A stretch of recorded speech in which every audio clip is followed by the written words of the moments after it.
While folk music is commonplace in Minnesota, Paul Metzger's sound is a bit of an anomaly. Boiled down, his music is the essence of his own being.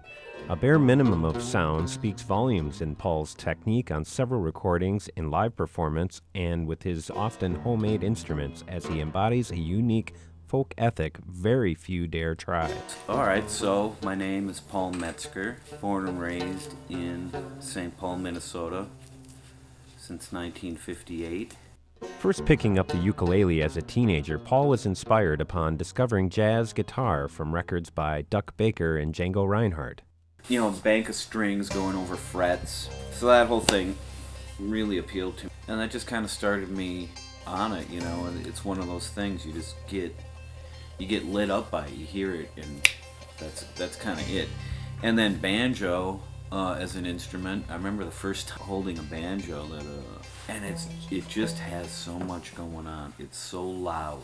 It's got so much attack and just this dive bomb decay, you know. So yeah, I love that sound, all of the sound. And then so I did that, a lot of solo.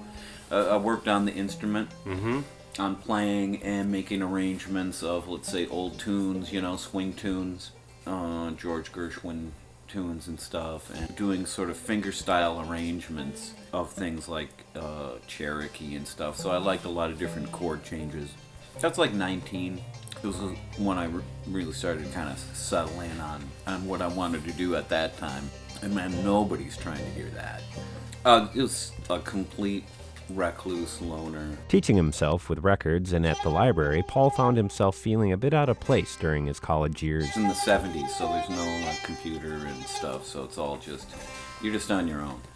You have your records, you know. So I had real limited to what I would hear, be exposed to, and there were certain players I really liked. I didn't like rock and roll music, and when I was in college, I remember, and so I'm listening to these records that nobody really likes, you know. And this one guy, he's like, yeah, don't you ever play like rock and roll music? No, I don't hear any. I've never heard anything of that I really like. And he takes me in his dorm room, and it's, you know, and so he's got the giant speakers like they had back then. Yeah. You know, puts on Hair of the Dog by Nazareth. And he makes me sit down in the sweet spot, you know, like, and he's just bobbing his head to it. In Nazareth, in the cowbell. Eventually, Paul would find his own taste in music evolving. But the television show Saturday Night Live, and they had the band Devo, I responded to those sounds and to what was happening, you know, because that had this sense of realness that I loved, and Devo had this sense it was inventive and creative. I liked that. Those two things I liked, you know. Because the one guy in Devo, he had like a pedal taped right on his guitar, you know, and so it looked kind of homemade and odd, and I always liked stuff like that. And during that whole period, I was listening to a lot of North Indian classical music. With his first band, TVBC, the 80s experimental rock trio were one of only a few experimental groups in the Twin Cities. Combining the drive and aggressive nature of the underground punk scene, TVBC also reflected Paul's interest in Eastern music that inspired his approach.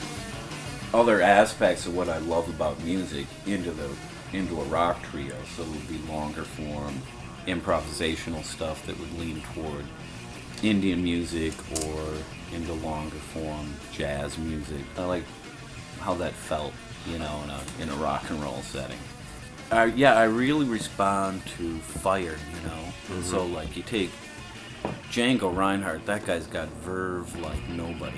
It's not so much about chops, it's about soul, it's about a deeper expression. That is, he truly evokes his own self in expressive terms that are ultimately musical and very real. There might be just like that 6 or 10 seconds of music that I don't actually know how to play. You know, I don't know what that was, you know, and when I hear it, I know it. It's something different. It's different than what I can do, and if I'm lucky, that'll happen. It's just a fleeting thing. I guess my ultimate fantasy goal is to have someone